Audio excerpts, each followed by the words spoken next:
Hi. It's Tabatha Mudra and Giovanna Espinal. And Gio was the production designer and costume designer of Pit Bulls and Piranhas. It's already been nearly a year, not quite, since production. But Gio, tell us, who are you and what did you do? So, production design for me is building the world that the character lives in. So wherever they're sleeping, wherever they're eating, whatever they're doing, handling, whatever's around them, that's what I'm creating. And I feel like costume design is creating the character itself. And so whatever they're wearing and whatever they have on them, if they're going to go jogging, they're going to need jogging clothes. And I need to make sure that it fits them and it looks good on them and it looks good in their surroundings and that it makes sense. Because if the character has a lot of money, they're going to be wearing some fancy joggers, and I need to make sure that it makes sense for their character and the world that they live in, and that it coincides well. Let's talk about the world that we were living in Pit Bulls and Piranhas. How we went to a lot of thrift stores, a lot of secondhand, online and physically. Yeah, it was tricky because it's a period piece and you can't find that anywhere. So anything that made sense in that time was going to be like some cut off shorts or what else? It is tricky because that time was like that mesh, like kind of almost Madonna, but it's also not that family's area where they lived at. It was very poor, so they were gonna have like a lot of rundown stuff. So so I had to find a lot of like almost worn out things and in even some new things that I can wear out myself, like the ribbed white tank top that he wore at some point. It was like all sweaty and nasty, and I think we ended up putting that on one of the extras for the dog fight. Mm-hmm. Or actually, no, that was for, well, I don't want to give anything away, but he had he had it on with the plaid. Yeah, the flannel. The flannel, yeah. Yeah, there was a lot of going through many racks at the secondhand store.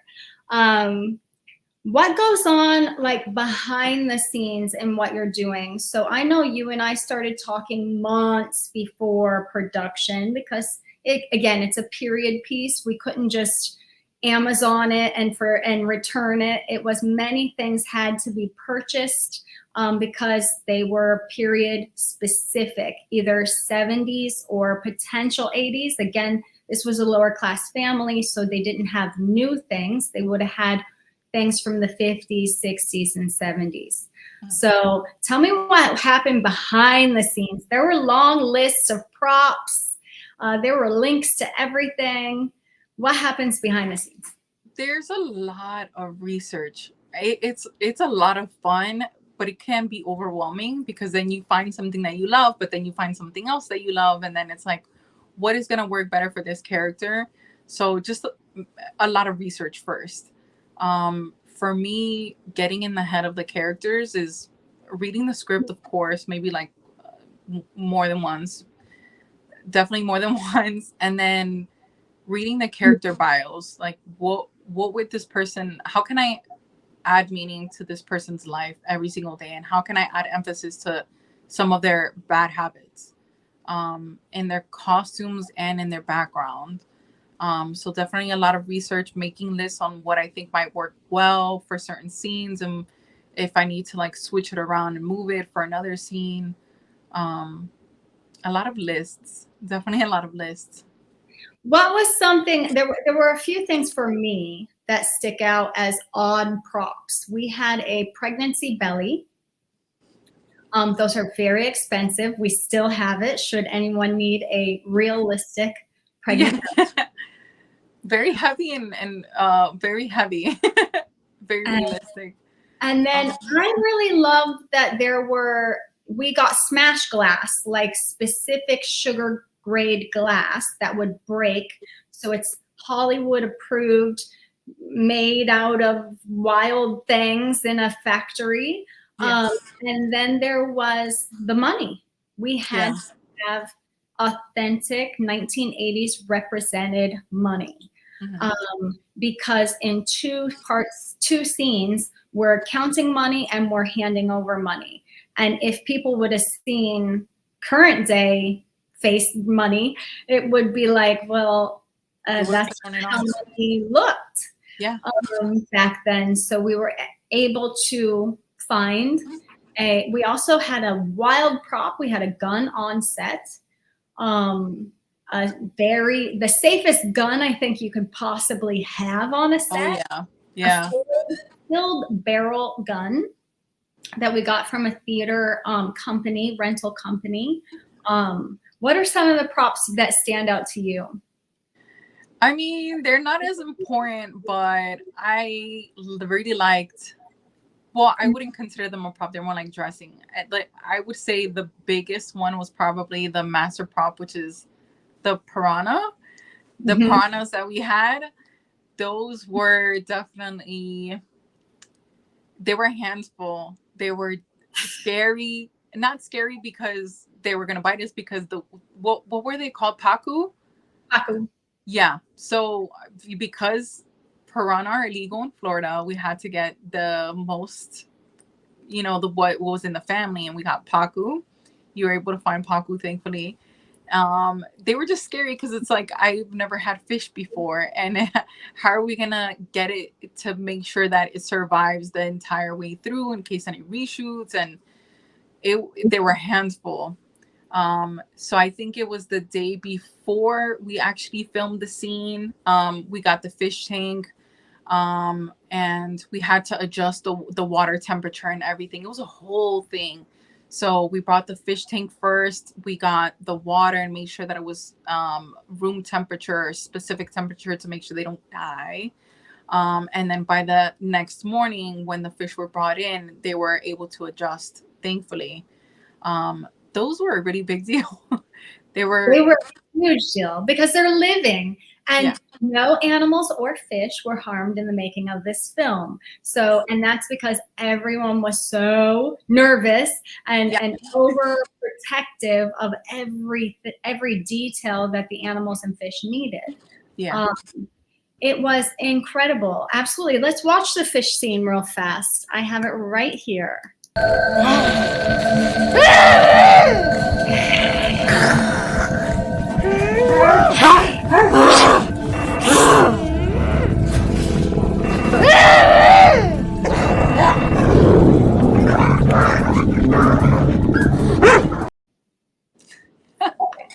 And that's not an edited scene, that's an assistant edit. So the edited scene is very different. It has color and edit, lots of effects, and it's pretty wild. But that is what we took just raw from the back of the camera. And you had your hands full of water and fish. Yeah. Oh. And there was so much preparation for that, including the weight. It then, this is an environment that's not used to holding that much water weight.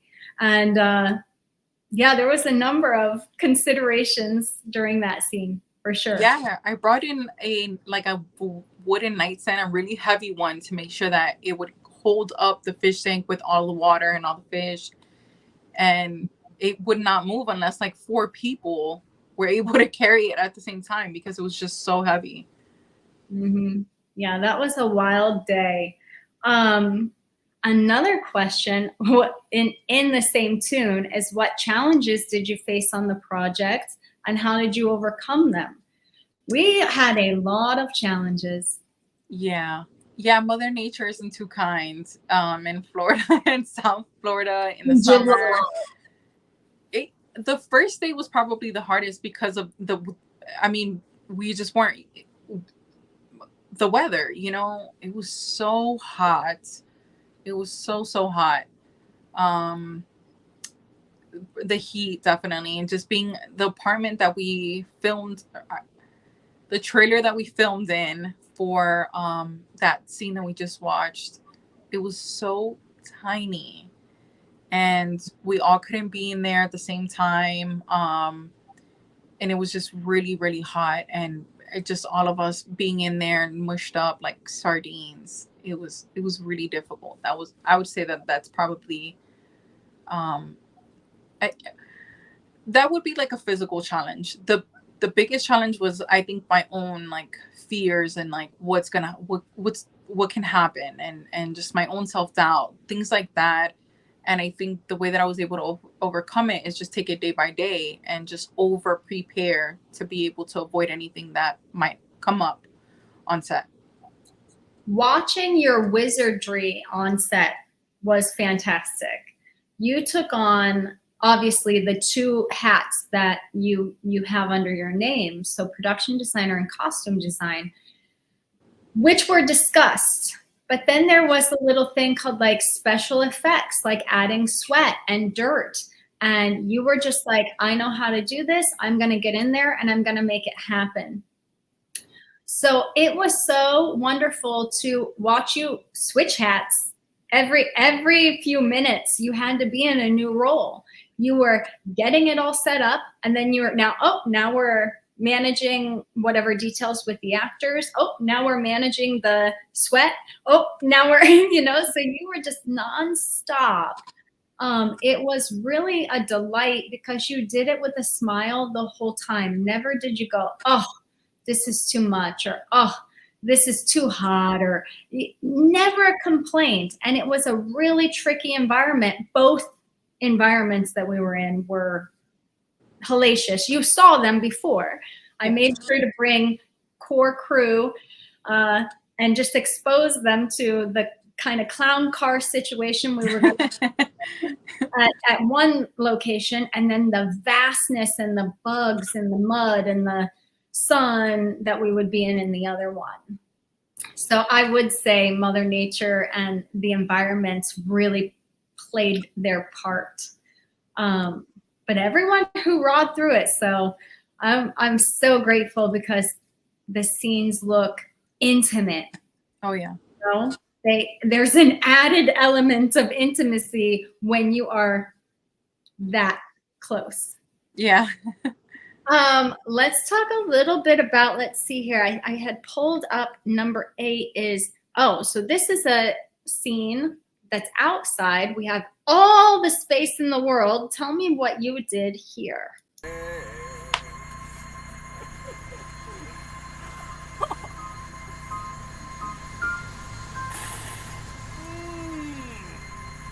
Manna from heaven.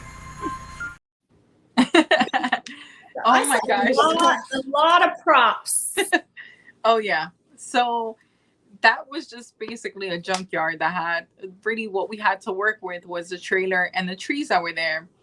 And it was kind of like I want to say it was a gold mine for, crafty people like me, because I was able to run around and see what can I work with, what can I stick in here to emphasize like these are like kind of junkyard people,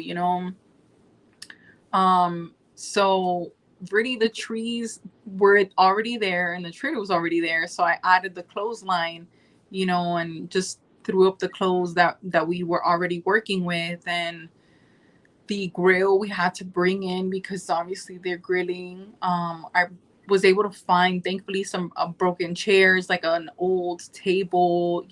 I found some really good plates for the steak plate, brought in some steak, some tongs.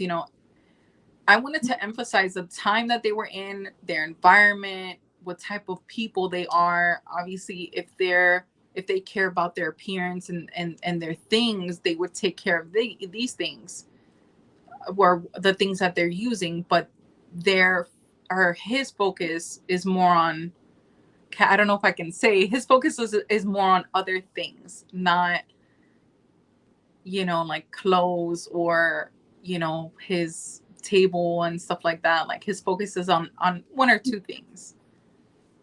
Mm-hmm. I don't want to give anything away, so I don't want to say, but once you see the movie, you'll see what he's focused on. Yeah, he's an offbeat character and his moral compass is very skewed.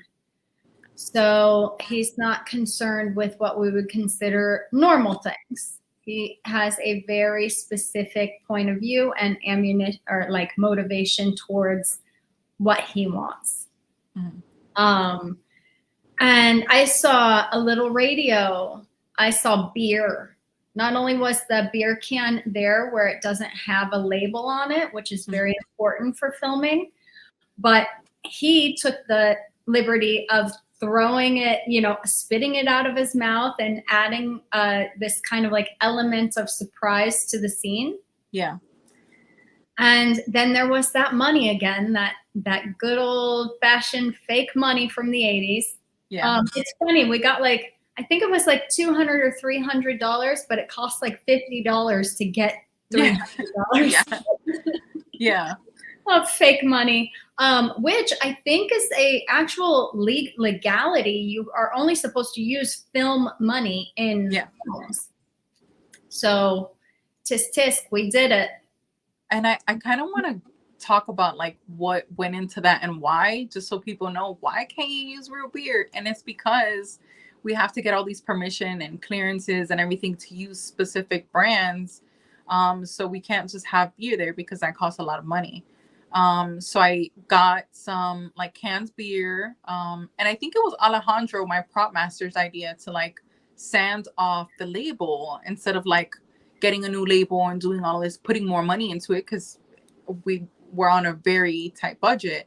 So we sanded off the brand and it made it look older. We had to dump the beer, refill them with water so that they're not, getting drunk on set. We're keeping everybody safe. So yeah, that was really great thinking. I'm so happy that he thought of that, because it was really expensive to get prop beer.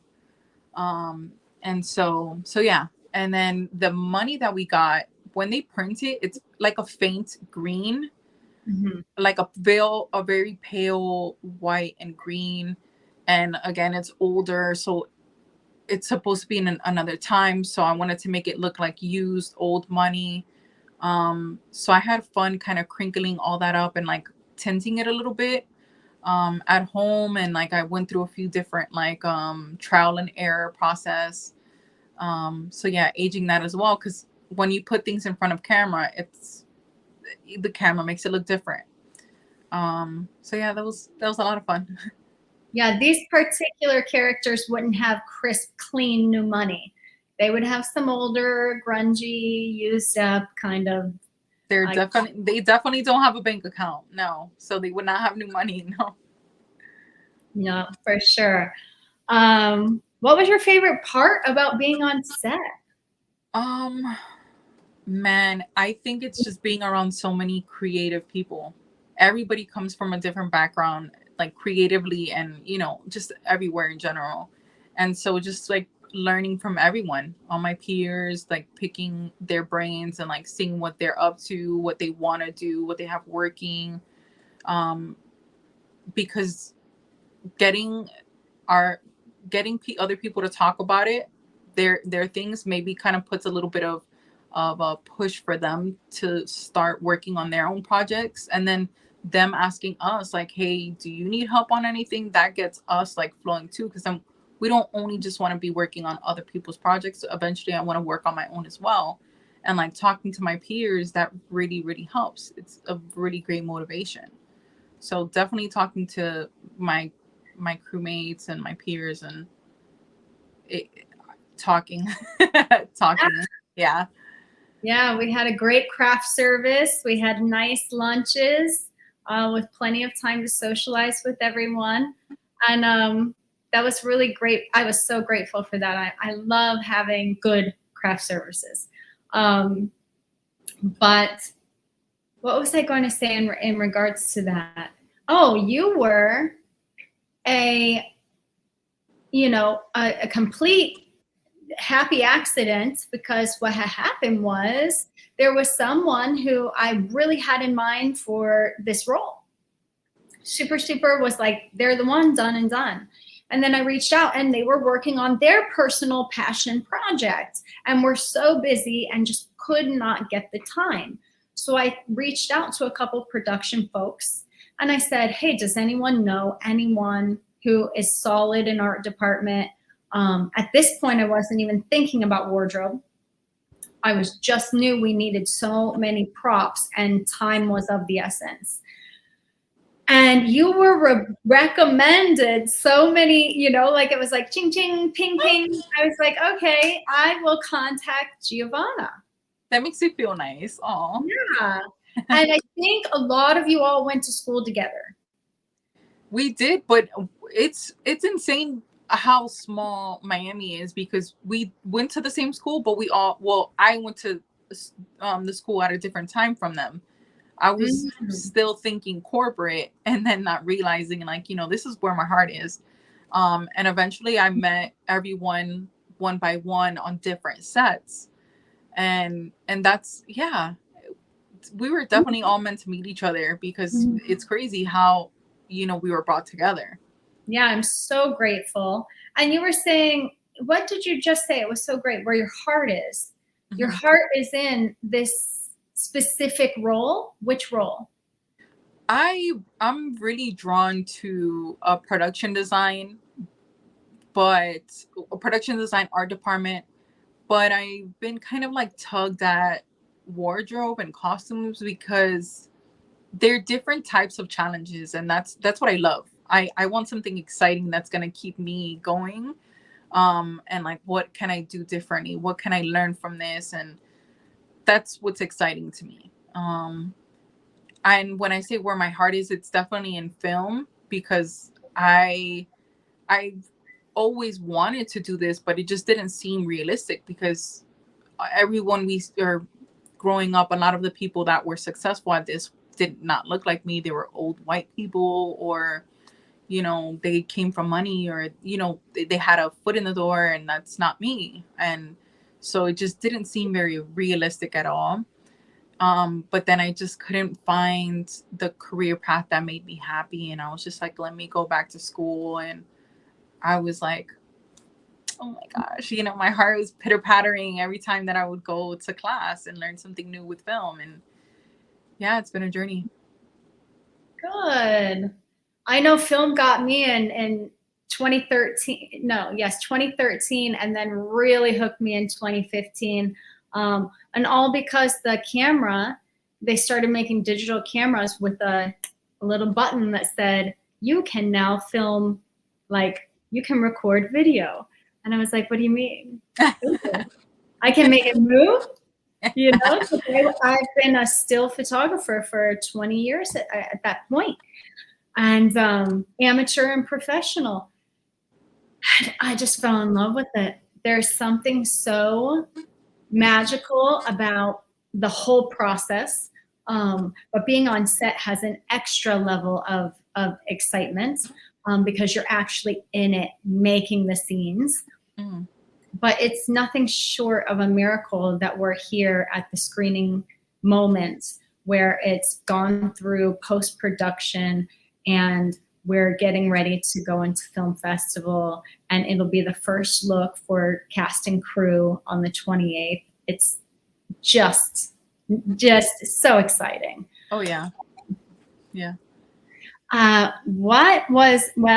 If you remember, what was your favorite scene to film and why? Oh yeah, I miss Deb's house, without a doubt, no question. Miss Deb's house. It was already such a great place to film, because the owner of the house had like this time capsule of a place. The walls, the floors, everything was just from a very specific time, and I was like super excited. But I also had more room to get creative and add things, because that's just her character. She had more things. She was more financially wealthy. And at Sherry's house, I was more taking things away. And like, and really taking things away, because they didn't have much. And I felt like I can play around with the idea of adding some type of like hidden things, or maybe foreshadowing into Miss Deb's house. And I loved it. I could not wait for that scene. Let me show a clip from Miss Deb's house. It's and also that particular scene, I had a really what do you call it, like a lightning thought, and then now I've just forgot it. Oh well, let's show the scene. Tell us what your role was in this scene. Okay, sweetie.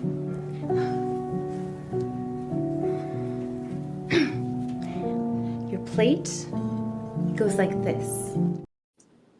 Ah, I love that scene. And we have 3 perspectives. So there's the wide on both of them, the 2 shot, and then we have 2 single shots. And so what's behind each character is so specifically placed and procured. And so we couldn't see that there, but in the actual film, you get to see everything in little bits and pieces. But there's a lot going on in that scene. Yeah. Tell me. So it's kind of like a power dynamic between Miss Deb and Sam and Samantha. And I guess my challenges were like, well, aside from finding things from a specific time and type of person, was like, how can I make sure everything is seen?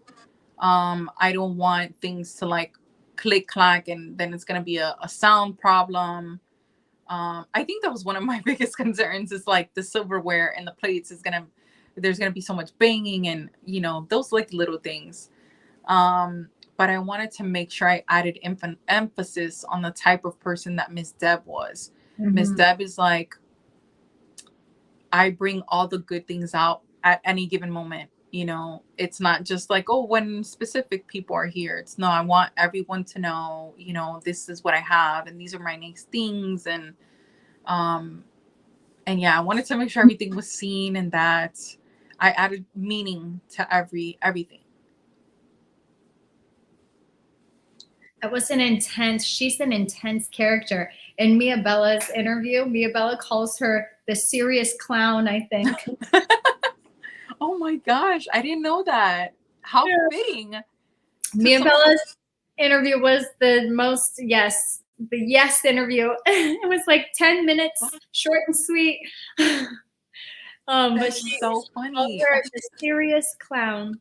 That is so perfect. I don't want not to give anything away, but there's some of that in the background of where they're at. Oh, that's true. I didn't even think about that. Yeah, even subconsciously. This is a little wild question. What advice would you give your younger self in respect to your role on set? Or the advice you'd give to someone looking to get into your area, specifically production design and costume? Take the job. Yeah. Take the job. Yeah. Take the job. Ask the questions. Do the things that you're not gonna think that anyone's watching, but there's always someone watching. Just do the things that that someone else won't take the initiative to. There's always someone watching.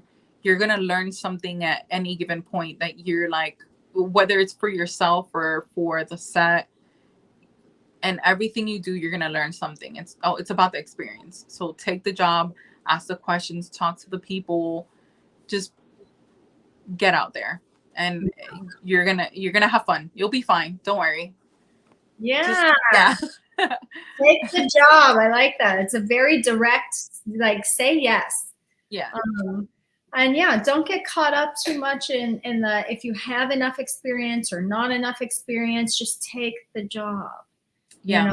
They obviously see something in you or know you can do it. Like there's many times where I would much rather someone who has the energy for it than someone who's super experienced but might not have the right attitude.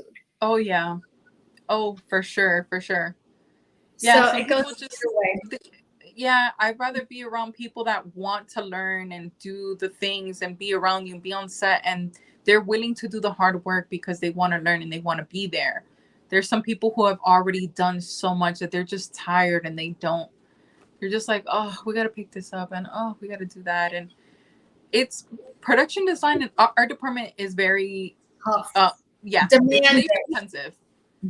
Demanding. Yeah. And you guys are there typically, quite early and typically one of the last to leave. Locations is typically right before you to take all the photos, and then you're doing the same thing, taking all the photos and removing everything and putting it back. And that's another big element is the video and photos. When you go into a space, you oftentimes recreate the whole space. Yeah. So making sure that you put the owner's things back to exactly how they had it. You know, we had such a lovely time with our rentals because every one of the owners said everything was perfect. Oh, awesome. That's really. Yeah, considering a bed went through the floor, we bounced into the wall, we did a lot. We did some damage, but we fixed it. This is shout out or highlight. Is there any one person that stood out to you on set? Yeah. Oh my gosh. Well, I don't, not to be biased and like choose our department, but man, Alejandro, dude, like, Right. man, Alejandro was just, he was the right hand and the left hand. He was everything. There was things like, sometimes I'm just so excited about something. I just want to do it. And he's just like, hold on, wait, we have to take, measure twice, cut once. He is very Alejandro. So with things like, the breakaway table, I'll never get over this, is just, I needed to have a breakaway table because even though it wasn't on the prop list, I'm like, how good would it be if they're fighting and then he just like wrecks this thing? And he made that out of like cardboard and some wooden dowels. Yeah. And we got some wooden wallpaper and made it look like a wooden table. And I it have was no idea. great. It was phenomenal. It was great. He took my what I wanted and he made it real. And then he made it so that we can reset it each time, reset it well, I don't, if it wasn't for him, like, I don't know. I think I would have drowned. No, he was literally, you knew that you wanted him on your team too. You were very clear from the beginning. You were like, I'm going to need someone and I really want to, team up with Alejandro Avila. His interview Sunday, so you have to tune in. Ooh, can't wait. Yeah, I have so many great things to say about them. Obviously, gratitude dinners for years and years and years to come. So many, everyone did something just phenomenal on set, There's also just like support, like there was a time on Miss Deb's set that I was just like, I made a mistake. I think I brought like the wrong pieces, or I was missing a piece of something of the curtain rods. And I was just like almost getting frantic and stuff and just like doing all these, that thing in your head that you start doubting yourself and you start downward spiraling. And just out of nowhere, I think Kevin Forte, he just stopped me and he was like, you're doing great. You're doing the best that you can do. And I was like, I think the first word in my head, because I was trying to talk myself down, was like, I know. But it was like, he noticed that and he was just like, talked me down, and that support was, you rarely get to have that support on set. Everyone's really stuck in their own minds. So that's great. How many more shout outs do I get to have? In the world of, I'm going a little off script, but pride in the process is the theme. What are you most proud of with the whole filmmaking? It could be TMP related. It could be in general. That's really good. What am I most proud of in this film? Are you saying, or just?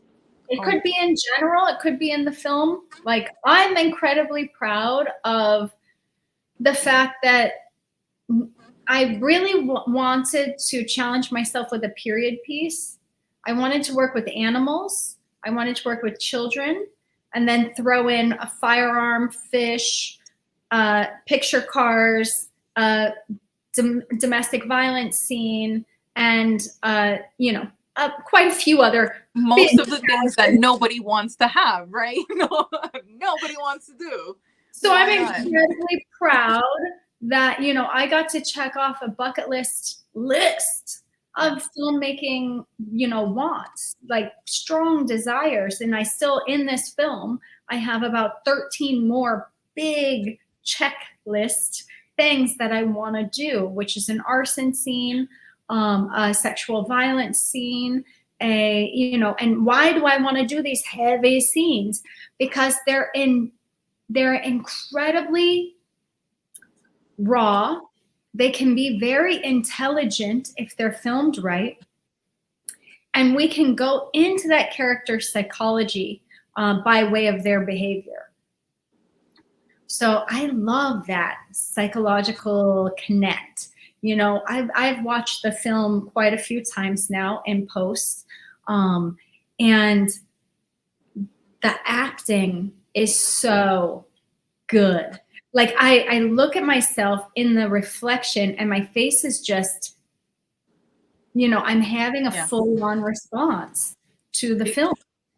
It was very intense, extremely intense, being in the room with the actors that played Sherry, and just being in there. Even in the rehearsal, I mean, every single time was just, there was crying, and I think from both of us, I was crying and she was crying because it was just really intense, and she brought it every single time. Every time. Absolutely. So yeah, and the whole filmmaking process, is there something you're proud of, or it can be project related? Oh, well, I mean, I think it has to be like, it's kind of general, but maybe it just has to be just taking the job, because I was almost scared. I didn't have that much experience. I didn't have that much experience in this type of genre. And I remember you were asking me for a reel, and I was like, oh, I don't have a reel. What is that? I thought only, I didn't have a reel. I didn't have anything in like trauma, anything gritty. It was all just nice stuff that I've worked with. And I didn't think I would just cut for it. But I wanted that challenge. I wanted the experience so bad. And I think if it wasn't for you, like talking me down and like, hey, you're not going to get the experience unless you take the experience. So what's it going to be, And so I finally, put my big girl pants on, and I was like, all right, cool. You took your own advice. You said yes to the job. And exactly. Now you have a reel. Yeah. Now I have a reel. And sometimes that's all it takes, is it's that one more job to get you the experience. That's the missing link to, who knows what comes next. I remember the first film I ever did was a horror, and I literally got contracted to shoot a children's show after, because of how unique I problem solved inside of that horror film. They thought I would be able to bring the production value up inside of this children's show. And indeed I did. And I had it was wild. I was like, I don't know how you're crossing these paths, but you never know what that one job, those opportunities, you just don't know. So just say yes to the job. Yeah. Absolutely. Let's talk about Samantha and her being the main character, but what we're being introduced to in the proof of concept short film is all of her worldly characters, everyone who's influencing her. We haven't quite understood her, but we get little like snippets of who she is. In the bedroom and with Miss Deb, we start to see her reactions and her behavior. But let's talk about the motivation for the film. Is about generational trauma. It's dealing with heavy themes like mental health, substance abuse, animal cruelty, domestic violence, and more. It just hits heavy. Samantha, we're following her to see if she's a cycle breaker. So what makes a cycle breaker? Like, what characteristics does a person have to break out of the cycle? And why do so many people stay? You know, it's all they know. But it's all a cycle breaker knows too. Yeah. There's just something different. It's the it factor, right? We don't know what it is. But I was talking about it with many people, with myself, with others. For me, it's a sense of identity. If you don't have a sense of yourself, like an awareness, the self-awareness, you may not be able to consider anything outside of what you know. Because if you're heavily influenced, you'll very easily stay in the cycle. Because I think there's two types of people. There's people who are like the world is happening to them, and then there's people where they are happening to the world. So what makes a cycle breaker in your mind? I think that there takes a certain amount of like self-awareness, and in the aspect of what you're saying, like the world is happening to them or they're happening to the world, you have to be able to like look and at some point kind of like wake up and like realize, why does this keep happening to me or around me? Is there something that I can do about this? Can I get out of this, and how, you know? But if you don't have that like awareness, or you know, you're just stuck, and you sometimes people feel that comfort, like it doesn't matter how bad that environment is, that's all that they know, and that might be comforting for them.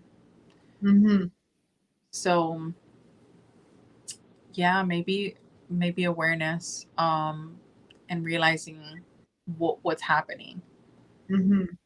Because I think you don't even have to know the answer, right? Like you can go towards the unknown, but you have to have some kind of hope, or you know, something light at the end of the tunnel, mindset. Oh, mindset might be the thing. Oh yeah.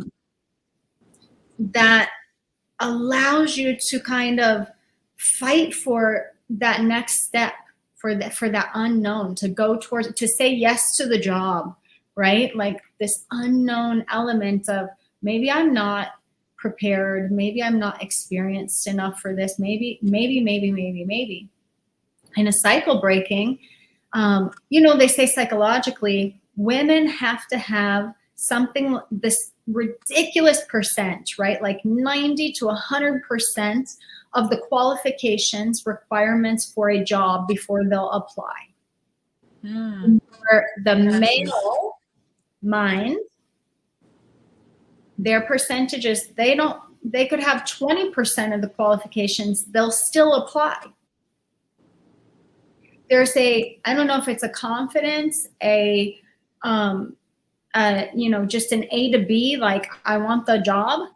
But women's psychology is, oh, it said I needed a blank before a male brain says, I don't have that, but I have this. Maybe they'll look at me. Yeah. I love that. So it's like, approach the masculine mind as in, go for it. Like, even if you're not pre-qualified for every single thing that it says, you may be excellent at some other things and be able to, you know, contract out those other things you're not good at until you are good at them, or whatever have you. But isn't that wild psychologically? Oh yeah. And I think that brings up a great point, mindset. If you have a mindset of, if you have awareness but not the mindset, then you're realizing what's happening, but you don't have the mindset to be able to change, or you don't want to, you're afraid to. So that might go hands in hand. That's a really great point. Yeah, because I was thinking too that you must need some drive or motivation. There has to be something propelling you forward. Because if you're seeing people, say you come from a lazy household, and that's just a common, you know, that's just what you're used to, but you're uncomfortable with it, you have to, there has to be a drive to change it, to change that behavior. So, and they say it takes 28 days. In the case of Pit Bulls and Piranhas, I think it would take these little more than 28 days to change some of these habits. Oh yeah. They're deeply ingrained. But yeah, I find that so fascinating. Thank you for talking to me about cycle breaking. That's what the overarching film is about, is whether or not this young girl cycle breaks in the midst of all of the chaos and the generational trauma and everything that comes her way. So I have a question for you that's really for me, but I want to know from you, because what emotions do you hope the audiences get? What will the audience experience while watching this film? Oh, that's tough, because are they expecting this or not? If they're expecting this, then, you know, what will they experience? I don't know. I feel like when I read about Samantha, I'm just like, dude, I want her to make it. And that's what I honestly, I hope that they feel like what's going to happen next. And I feel that they feel hope, and like, definitely not excitement, because it's not that type of film, but really just hope. Yeah. I you know, that she can break it, and that she fights back, because honestly I feel like she's kind of a badass, you know. She's a kid, but she's a kid in like with this grown mentality. Like she I feel like she has no fears. You know, she's gonna take the job, she's gonna do the things, and she's gonna do what she wants. And I hope that when they see it, they have hope for her. Yeah, I wrote the disclaimer today for the live audience. It's really good. It's a couple of sentences just about, you know, if, you know, the intention is to make you feel uncomfortable. There are some disturbing scenes, and it's not the kind of disturbing that's like horrific. It's a real life disturbance. So it can be even more disturbing because it's meant to look very real. Okay, right. I didn't say all that, but I say in a short line. But I think that's, you know, if they want to see more, we've done our job. Our mission complete. They want to see more. And I don't know how we can do this. I was thinking of throwing in a social experiment at the screening, is if by a show of hands, or if after the credits, if people would stand, if this is their niche movie. If they loved it, they want to see more for sure. They love the craziness and the chaos and the, you know, and whatever have you. And just the other people who this really isn't the movie for me would just stay seated. So I can just take a scan of the room, because we're doing an anonymous Q&A after. Oh, cool.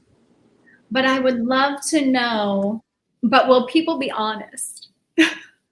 Yeah, maybe that would be something part of the Q&A then, because some people might stand up to be nice, or Yeah. you know, Because there's people like me, this is my niche. I love these kind of movies. I love visceral, make me raw real life. Yeah, like I love being uncomfortable and slightly disturbed. You know, I've watched a ton of horror and psychological thrillers and this and that. I love when I have to, like, did I lock my door? And I have to go. I love that feeling, where I'm genuinely concerned. And I've had moments where I've yelled at the TV, and I have a feeling there might be a couple like, no, don't do it in the screening. Yeah, for sure. Because some of the content is. And then on your personal question side, what is the greatest lesson you've learned in your life? Oh my goodness. Oh, that's tough. Oh dang. Oh dang. The greatest lesson that I've learned.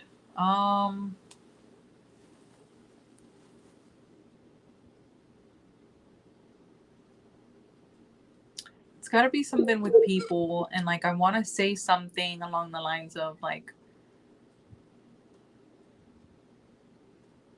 I've like tried like so hard, or I would always have a tough time with, you know, why can't people like break these cycles? Why can't they do the things that they want to? Or but it's not up to us. It's not up to me on like, you know, if it's easy, it might be easy for me, but that's not them, you know. So there was something that I'd heard on this song, this Childish Gambino and Beck song, where he says you can't turn traumas into nirvanas, and that was like the light bulb. It's like you cannot change things unless someone wants to change or make those changes. You cannot do that for them. Mm-hmm. That's up to them. And why is it up to me to want to change those things if they're happy, you know? So that's probably the greatest lesson. Wow, I love that. So many things come to mind. I want to share a quote that came in today. It said, "Art is shadow work that transmutes pain into beauty."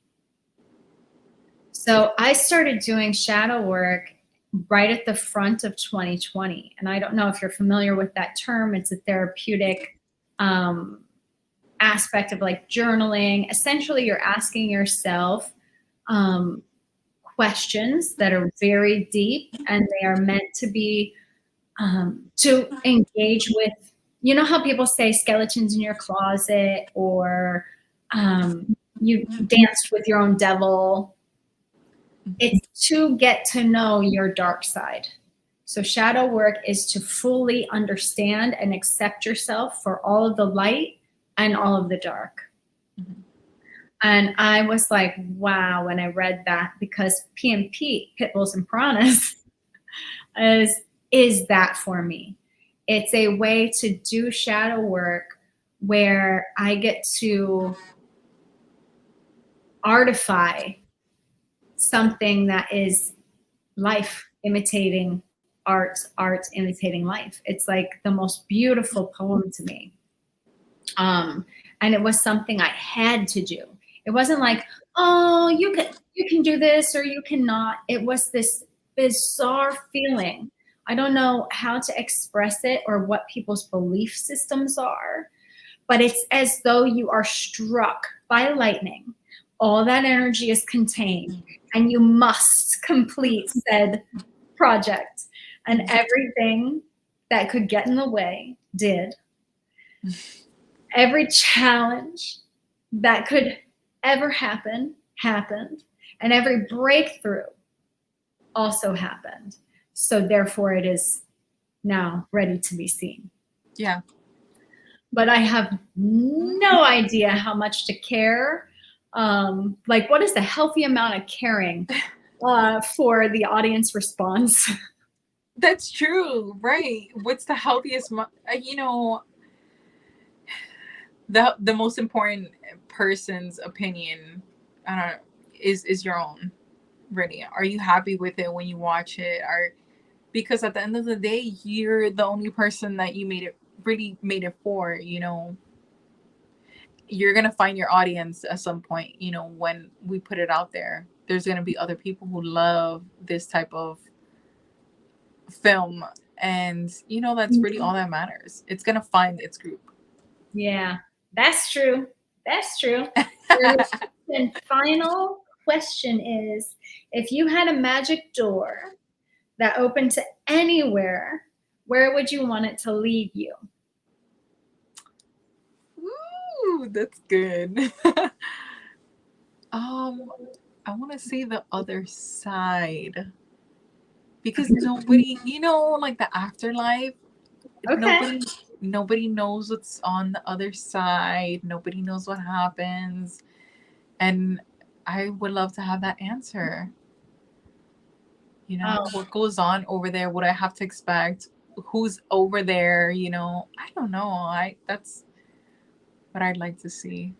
That's a great answer. Why would other people say? There's so many responses, but yeah, I want all the doors. I want many, many, many doors.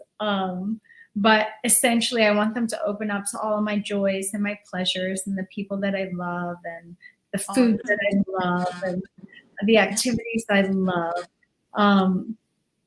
And so just having like a joy box of diversity, you know, but also like having a door that opened to everyone who's here and who isn't that you've loved, you know. So it's like kind of this reunion of the souls, because these people are parted from this world, right? This one and only that we know.